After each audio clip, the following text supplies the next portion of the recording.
പിന്നെ അത്യാവശ്യം ഊട്ടുകളൊക്കെ ആയിട്ടുണ്ട്. ആനയൂട്ടുകൾക്കൊക്കെ വിളിക്കുന്നുണ്ട്. നിങ്ങളുടെ അമ്പലങ്ങളിലൊക്കെ ഊട്ടുകൾ നടത്തണുണ്ടെങ്കിൽ നമ്മളെ കോണ്ടാക്ട് ചെയ്ത് കഴിഞ്ഞാൽ നമ്മൾ ആനയെ കൊണ്ടുവരാട്ടോ.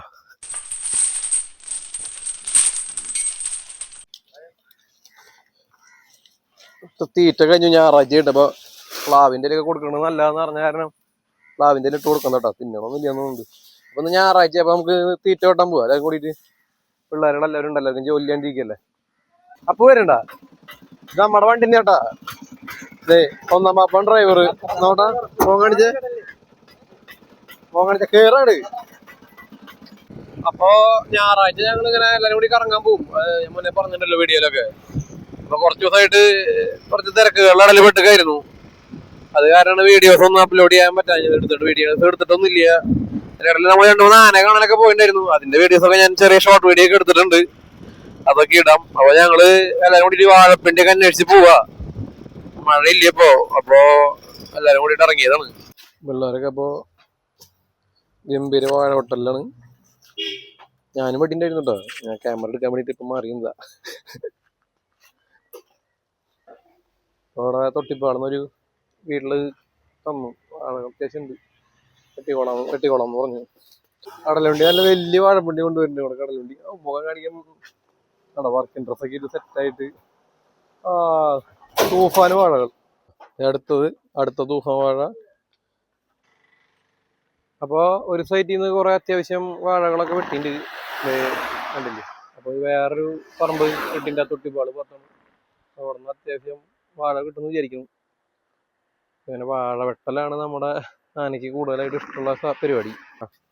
പിള്ളേരൊക്കെ അതേ വാഴ ഹണ്ടിങ് തുടങ്ങിയിട്ടുണ്ട്. ഇതൊക്കെ മൂത്ത് കഴിഞ്ഞാൽ നമുക്ക് കിട്ടുമെന്ന് വിചാരിക്കുന്നത് വീണ്ടും.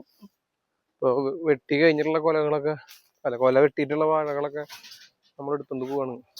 ഇവിടെ അത്യാവശ്യം കണ്ടോ വലിയൊരു വാഴത്തോട്ടാണ്. നല്ല അത്യാവശ്യം വലിപ്പമുള്ള തൂഫാൻ വാഴകളാണ്. മനു അവിയലിന് വെട്ടണം വലിയ വെട്ടണത് 16 കഷ്ണക്കിൽ വെട്ടണൊരു വാഴ. നമ്മള് പിന്നെ ഞാൻ കളിയാക്കി പറഞ്ഞാട്ടാ, ഫുൾ പിണ്ടി വെട്ടാൻ പറ്റില്ല. നമ്മുടെ പെട്ടി വണ്ടി കയറണേ അതില് കേറില്ല. അത് കാരണം ഇതോന്നൊരു 5 അടിയുടെ പീസ് 4 അടിയുടെ പീസായിട്ട് വെട്ടിയാലാണ് വണ്ടിയിൽ കയറുള്ളൂ. ഇതിന്റെ ടാസ്ക് എന്ന് വെച്ചാൽ ഇതിന്റെ നടുക്ക് വലിയ തോടാ. അപ്പറന്ന് പിണ്ടി വെട്ടി ആളുകൾ വെട്ടിയിട്ട് ഇങ്ങോട്ട് കടത്തണം. അതിന്റെ മാത്രമേ പണിയുള്ളൂ. അത്യാവശ്യം വാഴപ്പിണ്ടികളൊക്കെ ആയിട്ടോ. ഇനി ലോഡായ പെട്ടി വണ്ടി വലിക്കില്ല. അത് കാരണം ഞങ്ങള് അടുത്ത ദിവസം നാളെ വന്ന് വെട്ടാൻ തീരുമാനിച്ചു. ഇവര് വന്ന് വെട്ടിക്കോളും ഞങ്ങളുടെ ലീവിലും. അത്യാവശ്യമുള്ള തീറ്റയായിട്ടുണ്ട്. പിന്നെ അവിടെ പുല്ലും കാര്യങ്ങളൊക്കെ ഉണ്ടല്ലോ. അപ്പൊ ഞങ്ങള് പോവാണ്. അടുത്ത ഓരോ സൈറ്റുകൾ കണ്ടുപിടിച്ച് ഞങ്ങൾ പോവാണ് കേട്ടോ. അപ്പൊ ഇന്നത്തെ ഹണ്ടിങ് കഴിഞ്ഞോട്ടാ.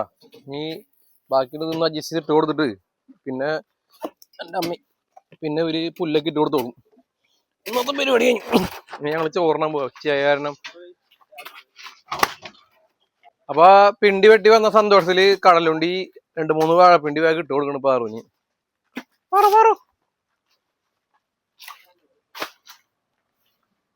ഞാൻ പണി നിർത്തില്ലെങ്കിലും വയർത്തുവാക. പിള്ളേരാണ് പണിയെടുത്ത് തന്നാലും വയർത്തു. ഞാൻ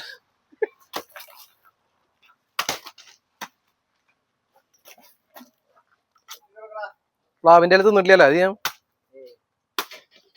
പ്ലാവിന്റെ അടുത്ത് തന്നെ മടിയാണ് കൈസ്. നമുക്ക്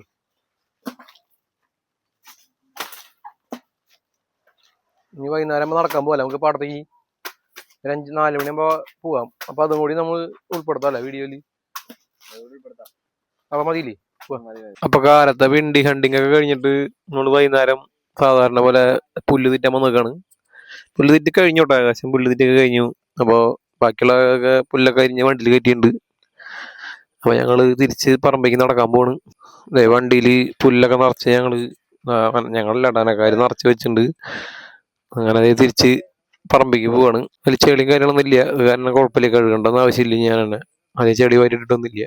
ഇവിടെ ഞങ്ങളുടെ പെട്ടി വണ്ടി പോയി ആകെ ചെളിയായി. അത് കാരണം ചെളി കൂടെ നടക്കണ്ടെന്ന് വെച്ചിട്ട് ആകെ അടിപൊളിയായി. പോവാൻ പറ്റണ്ടായിപ്പോ. തീരെ നടക്കാൻ പറ്റാത്ത അവസ്ഥയാ. മഴയല്ലേ. അപ്പൊ ഞങ്ങള് പുല്ലൊക്കെ അരിഞ്ഞ് കഴിഞ്ഞിട്ടേ പറമ്പിലേക്ക് വന്ന് തിരിച്ചേ. അപ്പൊ ഇതിരി വെയിലൊക്കെ കണ്ടപ്പോ ഇങ്ങനെ അങ്ങനെ വഴിയടിക്കാന്ന് വിചാരിച്ചു. പിന്നെ ഈ വെയിലുണ്ടെങ്കിൽ എന്നുണ്ടെങ്കിൽ കഴുകുന്ന അവർക്ക് പറയുന്ന ആനക്കാർ പറഞ്ഞ ആനയൂട്ടല്ലേ വരുന്നത്. അപ്പൊ എല്ലാവരും ഉണ്ടാവും കേട്ടോ. വടക്കുന്നതല്ലേ ഞങ്ങള് ഉണ്ടാവും. പാറും പിള്ളേരോട് എല്ലാവരും ഉണ്ടാവും. അപ്പൊ എല്ലാവരും അവിടെ വെച്ച് കാണാമെന്ന് വിചാരിക്കുന്നു. കഴിഞ്ഞ വർഷം ഉണ്ടായിരുന്നു, അപ്പം അതുപോലെ ഈ വർഷം ഞങ്ങളുണ്ടാവും. അവിടെ അവരോട് വരുന്നൊക്കെ വിളിച്ച് പറഞ്ഞിട്ടുണ്ട്. പിന്നെ അത്യാവശ്യം ഊട്ടുകളൊക്കെ ആയിട്ടുണ്ട്. ആന ഊട്ടുകൾക്കൊക്കെ വിളിക്കുന്നുണ്ട്.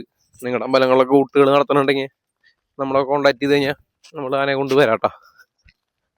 അപ്പോൾ കർക്കിടക മാസം പറയുന്നവരൊക്കെ അറിയാലോ. അപ്പൊ എല്ലാവിധ ആനകൾക്കും ചികിത്സകളും കാര്യങ്ങളൊക്കെയാണ്. ഗുരുവായൂരൊക്കെ കണ്ടില്ലേ. അപ്പൊ അതുപോലെ നമ്മളും നമ്മൾക്ക് പറ്റുന്ന രീതിയിലുള്ള ചികിത്സകളും കാര്യങ്ങളൊക്കെ ഓൾറെഡി ചെയ്തുകൊണ്ടിരിക്കുന്നുണ്ട്. ഇപ്പൊ നമ്മൾ കുറച്ചാളായിട്ട് മരുന്നുകളും കാര്യങ്ങളൊക്കെ നമുക്ക് പിന്നെ ഈ പ്രായമുള്ള ഏജഡായ ആനയെ കാരണം അത്യാവശ്യം എപ്പോഴും മരുന്നുകളൊക്കെ നമ്മൾ നല്ല നല്ല ട്രീറ്റ്മെന്റുകളും കാര്യങ്ങളും ഡോക്ടർമാരെ കണ്ടിട്ട് മരുന്നുകളും അയൺ കാൽസ്യം കാര്യങ്ങളൊക്കെ കൊടുക്കുന്നുണ്ട്. അപ്പൊ അതിന്റെ കൂടെ കുറച്ച് ആയുർവേദ മരുന്നുകളോടെയും ഇപ്പൊ നമ്മൾ ഓൾറെഡി കൊടുക്കും കർക്കിടകമൊക്കെ ആകുമ്പോൾ. ഇങ്ങനെയാണ് നമ്മൾ ചെയ്തു വരാറ് കഴിഞ്ഞ വർഷമൊക്കെ.